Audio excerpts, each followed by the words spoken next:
வணக்கம். நான் உங்க ஜெயா. இன்னைக்கு நம்ம இந்த வீடியோவில் விக்டர் ஹியூகோ எழுதின டுமாரோ அட் டான் இந்த போமுடைய சம்மரியை பார்க்கலாம் வாங்க.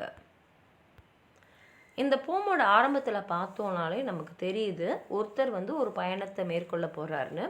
முழுசாக படிக்கும் போது தான் நமக்கு தெரியுது அவர் போகிற பயணம் அவருக்கு ரொம்ப நெருக்கமான ஒருத்தரோட கல்லறைக்கு தான்.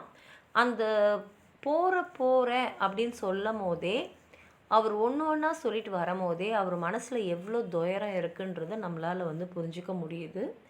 இந்த கவிதையை படிக்கும் போது எல்லாருக்குமே ஒன்று புரியும். ஏன்னா விக்டர் ஹியூகோட வாழ்க்கையிலே ஒரு துயரம் நடந்தது. 1843 அவருடைய மகளும் அவங்களுடைய கணவரும் நீரில் முழுகி இறந்துட்டாங்க. இந்த பாட்டை அவர் 4 வருஷம் கழித்து அவங்க பொண்ணோட நினைவாக தான் அவர் எழுதியிருக்காரு. இதை படிக்கும் போதே அவர் மனசில் எவ்வளோ துயரம் இருக்குன்றது, அதாவது 4 வருஷம் கழித்து எழுதுகிறாரு. எவ்வளோ அவர் துயரத்தில் மூழ்கி இருக்காருன்னு நம்மளால் புரிஞ்சிக்க முடியுது. முதல் ஸ்டான்ஸாலே பார்த்தீங்கன்னா, காலையில் விடிஞ்ச உடனே நான் ஒருத்தரை பார்க்குறதுக்காக வீட்டை விட்டு போக போகிறேன் அப்படின்னு சொல்கிறாரு. அவர் பேசும்போது நமக்கு என்ன தோணும்னா, ஆரம்பத்தில் யாரோ உயிரோடு இருக்கிற ஒருத்தவங்கள தான் பார்க்க போகிறார் போல இருக்குது, ரொம்ப நெருக்கமானவங்க அப்படின்றது தான் நமக்கு புரியுது. இவர் ஏன் இப்படி எழுதியிருக்காருன்னா, ஒருவேளை அந்த இறப்பை அவரால் ஏற்றுக்க முடியலையோ, அவங்க இன்னும் வாழ்ந்துட்டு தான் இருக்காங்கன்னு நினைக்கிறாரோ, அதனால தான் அவர் இப்படி எழுதியிருக்காரோன்னு கூட நிறையா கிரிட்டிக்ஸ் சொல்லியிருக்காங்க. ரெண்டாவது அவர் ரொம்ப வருஷமாக எந்த கல்லறைக்கும் போகலை. ஆனால் இப்போ அவருக்கு ரொம்ப நெருக்கமானவங்க அந்த கல்லறையில் இருக்கிறதுனால அவர் போக வேண்டிய கட்டாயத்தில் இருக்கார். ஏன்னா அப்போ தான் கொஞ்சமாவது அவங்கக்கிட்ட அவரால் நெருங்கமாக இருக்க முடியும்.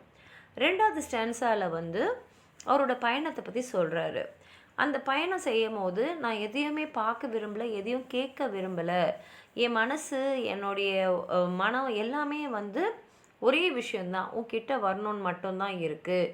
மற்றபடி சுற்றி எது இருக்குன்றதை பற்றி எனக்கு ஒரு கவலை கூட இல்லை, ஒரு அக்கறையும் இல்லைன்னு சொல்லும் போதே அந்த மனசில் எந்த பாரம் இருந்திருக்கும். நான் வழியில் எதையும் பார்க்க மாட்டேன், எதையும் கேட்க மாட்டேன்னு சொல்லும் போது, ஒரு கவிஞர்ன்றவர் இயற்கையோடு எப்படி ஒன்றி இருப்பாங்க நமக்கு நல்லா தெரியும். ஆனால் எனக்கு எதுவுமே வேணான்னு ஒதுக்கி தள்ளுற அளவுக்கு ஒரு மனபாரம் அதிகமாக இருக்குன்றது நம்ம புரிய முடியுது. அதே சமயத்தில் அவர் கடைசி ஸ்டான்ஸால் அங்கே தான் நமக்கு தெரியுது இவர் யாரை பார்க்க போகிறாருன்னா, கல்லறையில் இருக்கக்கூடிய அவருக்கு ரொம்ப நெருக்கமான ஒருத்தரை தான் பார்க்க போகிறாருன்றதை கடைசி தான் சொல்கிறாரு. அதுலேயே நமக்கு புரியுது அவர் எவ்வளோ அவங்க மேலே அன்பு வச்சுருக்கணும்னு. ஏன்னா அந்த அளவுக்கு அவங்க மேலே அவர் அன்பு வச்சதுனால தான் அவங்களோட பிரிவை அவரால் தாங்க முடியல. அது கூட அவர் என்ன சொல்கிறாருன்னா, என்னால் உன்னை மறக்க முடியல அப்படின்னு சொல்கிற மாதிரி தான் இந்த கவிதையை முழுசாகவே எழுதியிருக்காரு. வாங்க படித்து பார்க்கலாம். Tomorrow at Don. டான்னா விடிய கால பொழுது, அதாவது சூரியன் உதிக்கிற அந்த நொடி. At the hour when the countryside whitens. அதாவது சூரியன் அப்படியே உதிக்கும் போது தானே அந்த இருள் விலகி அப்படியே வெள்ளையாக ஒளி எல்லா இடத்துலையும் வரும். அந்த நேரத்திலேயே ஐ வில் செட் அவுட். அதாவது விடிஞ்ச உடனே நான் புறப்படுவேன். You see I know that you wait for me. ஏன்னா எனக்கு நல்லா தெரியும் நீ எனக்காக காத்துன்ருக்க. I will go by the forest, I will go by the mountain. அதாவது நான் ஒரு காட்டை கடந்து வரணும், ஒரு மலையை கடந்து வரணும். I can no longer remain far from you. ஆனால் வந்துடுவேன், ஏன்னா உன்னை விட்டு என்னால் இவ்வளோ தூரம் பிரிஞ்சு இருக்க முடியாது. I will walk with my eyes fixed on my thoughts, seeing nothing of outdoors, hearing no noise. நான் நடக்கும்போது என் மனசு ஃபுல்லாக என்னோடய எண்ணங்களில் மட்டும்தான் இருக்கும். என்னால் என்னை சுற்றி என்ன இருக்குன்றதை பார்க்கவும் முடியாது, எந்த விதமான சத்தத்தையும் கேட்கவும் முடியாது. Alone, unknown, my back curved, my hands crossed, sorrowed, and the day for me will be as the night. நான் எப்படி வருவேன்னா, அப்படியே என் கையை கட்டிக்கிட்டு முழுசாக வருத்தத்தோடு வருவேன். அது பகலாக இருந்தாலும் அது எனக்கு இரவு மாதிரி தான். ஏன்னா இதில் என்ன சொல்ல வர்றாருன்னா, நீ போயிட்ட அப்புறம் என் வாழ்க்கையே இருண்டுடுச்சு அப்படின்னு சொல்ல வர்றாரு. I will not look at the gold of evening which follows. அதாவது காலையில் நான் புறப்பட்டு வர போகிறேன், ரொம்ப தூரம் நான் வரணும், ஒரு காட்டை கடக்கணும், ஒரு மலையை தாண்டி வரணும். அதனால் மாலை பொழுது வந்துடும் தெரியும்.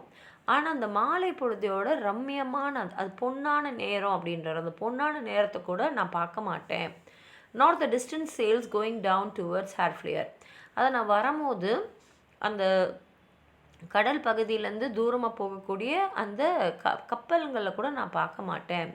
And when I arrive I will place on a Tom.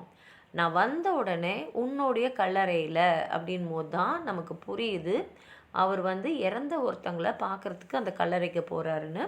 I will place on a tomb a bouquet of green holly and a flowering heather. நான் உன்னுடைய கல்லறைக்கு வந்து ஒரு மலர் வளையம் வைப்பேன் அப்படின்னு சொல்லும் போது தான் நமக்கு வந்து இவருடைய பயணம் எதுக்காகன்னு புரியுது. Explore tomorrow at dawn. அதனால் நாளைக்காக காத்துனிரு, காலையில் நான் புறப்பட்டு வரேன்னு சொல்கிறது தான் இந்த கவிதை. இத்தோடு இது முடிக்கிறாரு. எவ்வளோ ஒரு மன அழுத்தத்தோடு மன பாரத்தோடு இது எழுதியிருப்பாருன்றது இதை படிக்கும்போது நமக்கு புரியுது. உங்களுக்கு எதாவது சொல்லணும்னு நினச்சிங்கன்னா கீழே இருக்கிற கமெண்ட் பாக்ஸில் எழுதுங்க. இந்த வீடியோவை லைக் பண்ணுங்கள், உங்கள் ஃப்ரெண்ட்ஸோடு ஷேர் பண்ணுங்கள். சப்ஸ்கிரைப் பண்ணாதவங்களாம் ப்ளீஸ் சப்ஸ்கிரைப் பண்ணி சப்போர்ட் பண்ணுங்கள். நன்றி.